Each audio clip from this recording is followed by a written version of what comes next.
എല്ലാവർക്കും സ്നേഹവന്ദനം. ഒരു വീടോ മറ്റേതെങ്കിലും ഒരു കെട്ടിടമോ പണിയുന്നെന്ന് കരുതുക. അപ്പോൾ ഈ കെട്ടിടം പണിയൊക്കെ നടക്കുന്ന സ്ഥലത്ത് കുറേ ആവശ്യമില്ലാത്ത കുറേ വസ്തുക്കൾ കുറച്ച് മാറി കൂട്ടിയിട്ടിരിക്കുന്ന കാണാം. അപ്പോൾ അവിടെ അതിനകത്ത് കുറേ കല്ലുണ്ടാകും, കുറച്ച് മണലുണ്ടാകാം, കുറച്ച് കമ്പി കഷ്ണങ്ങളുണ്ടായിരിക്കും, കുറച്ച് മെറ്റലുണ്ടായിരിക്കും. ഇതൊക്കെ ഇങ്ങനെയുള്ളതായ സാധനങ്ങളെല്ലാം കൂടെ കൂട്ടി അങ്ങനെ ഇട്ടിരിക്കുക. നമ്മൾ അത് ശ്രദ്ധിക്കുകയാണെങ്കിൽ നമുക്കത് ഉപയോഗശൂന്യമായിരിക്കുന്ന കാര്യങ്ങളാണ്. എന്ന് പറഞ്ഞാൽ അത് വേറെ എവിടെ ഇനിയിപ്പോൾ അത് ഉപയോഗിക്കാനായിട്ട് പറ്റിയല്ല. അങ്ങനെയുള്ള വസ്തുക്കളാണ് അവിടെ എല്ലാം കൂട്ടിയിട്ടിരിക്കുന്നത്.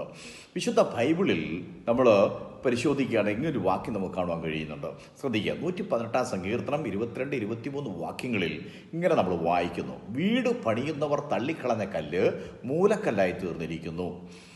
ഇത് യഹോവയാൽ സംഭവിച്ചു, നമ്മുടെ ദൃഷ്ടിയിൽ ആശ്ചര്യമായിരിക്കുന്നു.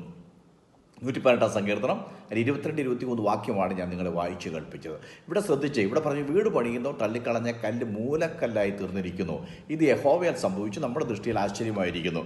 സാധാരണ മൂലക്കല്ല് ഈ തറയുടെ അടിയിലിടുന്ന ആയ കല്ലാണ്. തറയുടെ അടിയിൽ ആദ്യം ഇടുന്ന കല്ലിനാണ് ഈ മൂലക്കല്ല് എന്ന് പറയുന്നത്. ഈ മൂലക്കല്ല് ഈ തറ പണിത് കഴിഞ്ഞാൽ പിന്നെ ഈ മൂലക്കല്ല് കാണാനായിട്ട് പറ്റിയല്ല, കാരണം അത് അടിയിലേക്ക് ആയിപ്പോവും.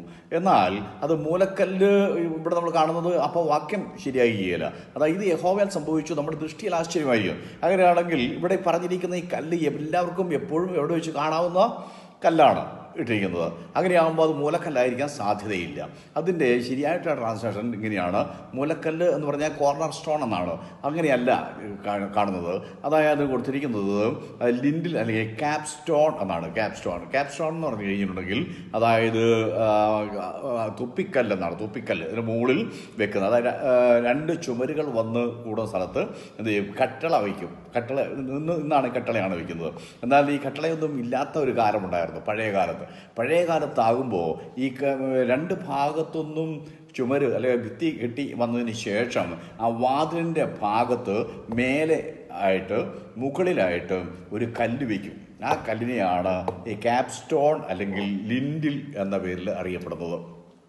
അപ്പോൾ ഈ ക്യാപ് സ്റ്റോൺ അഥവാ ഈ തൊപ്പിക്കല്ല് എന്ന് പറയുന്നത് അതിന് അത്യാവശ്യം നീളവും വേണം. അതായത് ഒരാൾ കടന്നു പോകുന്നതിൽ വാതിലിൻ്റെ മുകളിൽ വെക്കുന്നതാണ്. അപ്പോൾ അതിന് നീളവും വേണം, അതുപോലെ തന്നെ അതിന് വീതിയും വേണം. അതുകൊണ്ടാണ് അതിന് തൊപ്പിക്കല്ല് എന്ന പേരിൽ അതറിയപ്പെടുന്നത്. ശ്രദ്ധിക്കണേ. അപ്പോൾ വീട് പണിയുന്നവർ ഈ സൈറ്റിൽ ഇറക്കിയിരിക്കുന്ന കല്ലുകളെല്ലാം തിരിച്ചും മറിച്ചും നോക്കിയിട്ട് അതിൽ കൊള്ളാവുന്നതെല്ലാം ഓരോ സ്ഥലത്ത് ചുമരുകൾ പണിയാൻ, ഭിത്തികൾ പണിയാനായിട്ട് ഉപയോഗിച്ചു. എല്ലാം ഉപയോഗിച്ചു. എന്നാൽ അവസാനം വന്നു കഴിഞ്ഞപ്പോൾ ഈ വാതിലിൻ്റെ മുകളിൽ വെക്കാനുള്ളതായ ഈ ക്യാപ് സ്റ്റോൺ കിട്ടാനായിട്ടില്ല. അവരെല്ലായിടത്തും പരിശോധിച്ചു, എവിടെയും കാണുന്നില്ല. അവസാനം അവർക്കൊരു ഐഡിയ തോന്നി. അതായത് ആ വേസ്റ്റ് പോലെ കൂട്ടിയിട്ടിരിക്കുന്നതായ പഴയ കല്ലുണ്ടല്ലോ, അപ്പോൾ അതൊന്ന് ഇളക്കി മാറ്റി നോക്കി അതിനകത്ത് എന്തെങ്കിലും കിടക്കുന്നുണ്ടോ അറിയാണ്ട് അങ്ങനെ ഇളക്കി നോക്കുമ്പോഴാണ് ഇതിനടിയിൽ ഇതേപോലെ നല്ല നീളത്തിലും നല്ല വീതിയിലുമുള്ള ഒരു കല്ല്. ഈ കല്ല് ഉപയോഗശൂന്യമാണ്, ഇത് കൊള്ളിയേല, ഇത് എവിടെയും പ്രയോജനപ്പെടുത്താൻ കഴിയേല എന്ന് പറഞ്ഞിട്ട് ഇത് മാറ്റി കളഞ്ഞതാണ്, ഉപേക്ഷിച്ച സാധനമാണ്. എന്നാൽ അവർ നോക്കുമ്പോൾ ഇതിൻ്റെ അളവെടുത്ത് പതുക്കെ അടിയിൽ നിന്ന് ഇത് പൊക്കിയെടുത്ത് എന്നിട്ട് ഇതിൻ്റെ അളവെടുത്ത് കൊണ്ടുവന്നിട്ട് നോക്കുമ്പോൾ ഈ വാതിൽ കറക്റ്റാണ്, ഒരു കുഴപ്പമില്ല. അതിൻ്റെ 2 ചുമരുകളിലേക്ക് അങ്ങോട്ടും ഇങ്ങോട്ടും നീണ്ടു കിടക്കും. മാത്രമല്ല നല്ലൊരു ക്യാപ് സ്റ്റോൺ, നല്ലൊരു തുപ്പിക്കല്ല് ഇരിക്കുന്ന ഒരു ലിൻഡില്, ശരിയായിട്ടുള്ള നല്ലൊരു ലിൻഡില്. അപ്പോൾ ഇത് പറഞ്ഞു വന്നാൽ ഇത് തന്നെയാണ് ഇവിടെ ഇത് യോഗ്യമായിരിക്കുന്നത്. ഉടനെ ആ കല്ല് എടുത്തു, അത് കഴുകിയ തുടച്ചെല്ലാം വൃത്തിയാക്കിയതിന് ശേഷം ഇത് കൊണ്ടുവന്ന് ആ ചുമരിൻ്റെ മുകളിൽ, ആ ഭിത്തിയുടെ മുകളിൽ കൊണ്ട് വെച്ച് കഴിഞ്ഞപ്പോൾ വളരെ ഭംഗിയായിരിക്കുന്നു. എന്ന് പറഞ്ഞാൽ ഇത്രത്തോളം യോജിപ്പുള്ളൊരു കല്ല് ഇതുവരെ എവിടെയും കിട്ടിയിട്ടില്ല, എവിടെയും കണ്ടിട്ടില്ല. അത്ര മനോഹരമായിരിക്കും. ഇത് ഒരു കാലത്ത് ഉപേക്ഷിച്ചതാണ്. ഇത് കൊള്ളിയല എന്ന് പറഞ്ഞിട്ട് തള്ളിക്കളഞ്ഞ സാധനമാണ്. ഈ കല്ലാണ് ഇപ്പോൾ അത് ക്യാപ് സ്റ്റോണായിട്ട് മാറിയിരിക്കുന്നത്. ശ്രദ്ധിക്കണേ. ഇവിടെ ഈ ക്യാപ് സ്റ്റോൺ എന്നുള്ളത് കർത്താവായ യേശു ക്രിസ്തുവിനെയും ഇത് സൂചിപ്പിക്കുന്നുണ്ട്. എന്നാൽ അതുപോലെ തന്നെ ഓരോ വിശ്വാസികളെയും ഇത് സൂചിപ്പിക്കുന്നുണ്ട് എന്നുള്ളതാണ് അതിൻ്റെ വാസ്തവം. കർത്താവിനെ സൂചിപ്പിക്കുന്നതോടൊപ്പം തന്നെ അതായത് വിശ്വാസികളെയും അത് സൂചിപ്പിക്കുന്നു എന്നുള്ള കാര്യം ഞാൻ നിങ്ങളെ ഓർമ്മിപ്പിക്കുകയാണ്. വളരെ ശ്രദ്ധിച്ച് കേൾക്കണമേ. അതായത് ഇവിടെ നമ്മൾ കാണുന്നത് ഈ കാലം അത്രയും ഈ കല്ല് ഉപേക്ഷിച്ച നിലയിലായിരുന്നു, ആർക്കും വേണ്ടാത്ത സ്ഥലത്ത്. അത് ഉപേക്ഷിക്കപ്പെട്ട സ്ഥലത്താണ് അത് കിടന്നിരുന്നത്. ആരും അതിൽ ശ്രദ്ധിച്ചിട്ടേ ഇല്ല. വർഷങ്ങളായിട്ട് അല്ലെങ്കിൽ നാളുകളായിട്ട് ആരും ആ കല്ല് ശ്രദ്ധിച്ചിട്ടില്ല. കാരണം അതിന് ആവശ്യമില്ല. അതുകൊണ്ടാണ് ആരും ശ്രദ്ധിക്കാതിരുന്നത്. അങ്ങനെ കിടക്കുകയാണ്. എന്നാൽ ഞാൻ ഒരു കാര്യം പറയട്ടെ, എൻ്റെ കേൾക്കുന്ന പ്രിയ സുഹൃത്തേ, പ്രിയ സഹോദരി, പ്രിയ മാതാവേ, പ്രിയ പിതാവ്, പ്രിയ കുഞ്ഞെ, നിന്നെ എവിടെയും ചേർക്കാൻ കൊള്ളിയേലെന്ന് പറഞ്ഞിട്ട് നിന്നെ തഴഞ്ഞിട്ടിരിക്കുന്ന ഒരു സ്ഥിതിയിലാണ് ഉള്ളത്. ശ്രദ്ധിക്കണേ. തന്നെ കൊള്ളിയേല, പഠിക്കാൻ തന്നെ കൊള്ളിയേല, ജോലി ചെയ്യാൻ തന്നെ കൊള്ളിയേല, കുടുംബത്തിൽ നിർത്താൻ തന്നെ കൊള്ളിയേല. മാത്രമാണെന്നുണ്ടോ, നിന്നെക്കൊണ്ട് ഒരു പ്രയോജനവുമില്ല, സാമ്പത്തികമായ ഒരു നന്മയും നിന്നെക്കൊണ്ടുണ്ടാകുന്നില്ല. അങ്ങനെ കരുതിയിട്ട് പുറന്തള്ളൽ വീട്ടുകാരാലും നാട്ടുകാരാലും സമൂഹത്താലൊക്കെ വെറുക്കപ്പെട്ട് മാറ്റി ഉപേക്ഷിക്കപ്പെട്ട സ്ഥിതിയിൽ നീ ഒരു കോർണറിൽ ആർക്കും ശല്യമില്ലാത്ത വിധത്തിൽ ഒരു വശത്ത് ഒരു മൂലയിൽ ഇങ്ങനെ ഒതുങ്ങിക്കൂടുകയാണെങ്കിൽ ഞാൻ നിന്നോട് കാര്യം പറയാം, നിന്നെ കർത്താവിന് പ്രയോജനപ്പെടുത്താനായിട്ട് കഴിയും. മറന്നു പോകരുത്. എങ്ങനെയാണെന്നറിയാവോ? അത് ഒരു അതായത് ക്യാപ്സ്റ്റോണായിട്ട് അതായത് തൊപ്പിക്കല്ലായിട്ട് ലിൻഡിലായിട്ട് എല്ലാവരും കാണത്തക്ക വിധത്തിൽ ആ ഫ്രണ്ട് ഡോറിൻ്റെ മുകളിൽ നിന്നെ കൊണ്ടുവന്ന് ഇരുത്താനായിട്ട് ഇടയാകും. മറക്കരുതേ. ജോലി കിട്ടാനായിട്ട് വൈകിയോ വിഷമിക്കേണ്ട. പഠനം മുടങ്ങിയോ പ്രയാസപ്പെടരുത്. വിവാഹം നടന്നില്ലയോ ഭാരപ്പെടണ്ട. വിദേശ പഠനം വഴിമുട്ടിയോ നീ നിരാശ വേണ്ട. വരുമാനമില്ലാത്തത് കൊണ്ട് നീ എല്ലാവരും കണ്ണിലെ കരടായി തീർന്നോ ഭയപ്പെടേണ്ട. നിശ്ചയമായും ദൈവം നിന്നോട് കൂടെയുണ്ട്, കർത്താവ് നിന്നോട് കൂടെയുണ്ട്. സ്തോത്രം. നിൻ്റെ ഇതേ അനുഭവം തന്നെ കർത്താവിനും ഉണ്ടായിട്ടുണ്ട്. ദൈവത്തിന് ഒരു കാര്യവും അസാധ്യമല്ല എന്ന് ലൂക്കോസിൻ്റെ സുവിശേഷം 1:36 പറയും. കർത്താവിന് ഒരു കാര്യവും, അഥവാ ദൈവത്തിന് ഒരു കാര്യവും അസാധ്യമല്ല.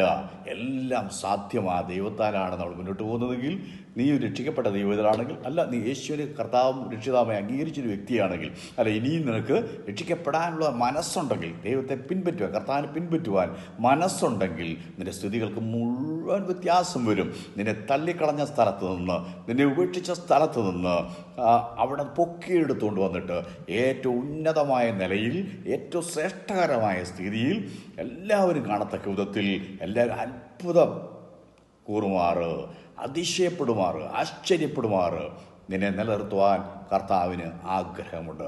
അതുകൊണ്ട് പ്രിയ സഹോദര, പ്രിയ സഹോദരി, പ്രിയ മാതാവേ, പ്രിയ പിതാവേ, പ്രിയ കുഞ്ഞെ, നീ ഭാരപ്പെടരുത്. നിനക്ക് വേണ്ടി പ്രവർത്തിക്കുന്ന ഒരു കർത്താവ് ഉണ്ട് എന്നുള്ള കാര്യം മറന്നു പോകരുത്. ആകയാൽ നോക്കി, കർത്താവിനെക്കുറിച്ച് പറഞ്ഞത് ഇങ്ങനെ തന്നെയാണ്. അതായത് യെശയ്യാപ്രവചനം 53 3 വാക്യം ഞാൻ വായിച്ചു കേൾപ്പിക്കുക. മനുഷ്യരാൽ നിന്ദിക്കപ്പെട്ടും ത്യജിക്കപ്പെട്ടും വ്യസനപാത്രമായും രോഗം ശീലിച്ചവനായും ഇരുന്നു. മനുഷ്യരാൽ നിന്ദിക്കപ്പെട്ടും ത്യജിക്കപ്പെട്ടും വ്യസനപാത്രമായും രോഗം ശീലിച്ചവനായും ഇരുന്നു. യെശയ്യാപ്രവചനം 53 വാക്യം. തച്ചൻ്റെ മകനെന്നവൻ വിളിക്കപ്പെട്ടു. ചുങ്കക്കാരൻ്റെ സ്നേഹിതൻ, വേശ്യകളുടെ കൂടെ നടക്കുന്നവൻ, ഭോജനപ്രിയൻ, ബെയൽസെബൂലിനെ കൊണ്ട് ഭൂതങ്ങളെ പുറത്താക്കുന്നവൻ, ഭ്രാന്തൻ എന്നെല്ലാം യേശുവിനെ പരിഹസിച്ച് വിളിച്ചു. അങ്ങനെ അവനെ തള്ളിക്കളഞ്ഞു. പക്ഷേ ദൈവം തള്ളിക്കളഞ്ഞില്ല. ശ്രദ്ധിച്ച്, ഫിലിപ്പ്യ ലേഖനം 2 എൻ്റെ 9 മുതൽ 11 വരെ വാക്യം കൂടെ ഞാൻ വായിച്ചു കേൾപ്പിക്കുക. അതുകൊണ്ട് ദൈവം അവനെ ഏറ്റവും ഉയർത്തി, സകലനാമത്തിലും മേലായ നാമം നൽകി. അങ്ങനെ യേശുവിൻ്റെ നാമത്തിങ്കൽ സ്വർലോകരുടെയും ഭൂലോകരുടെയും അധോലോകരുടെയും മുഴങ്കാലൊക്കെയും മടങ്ങും.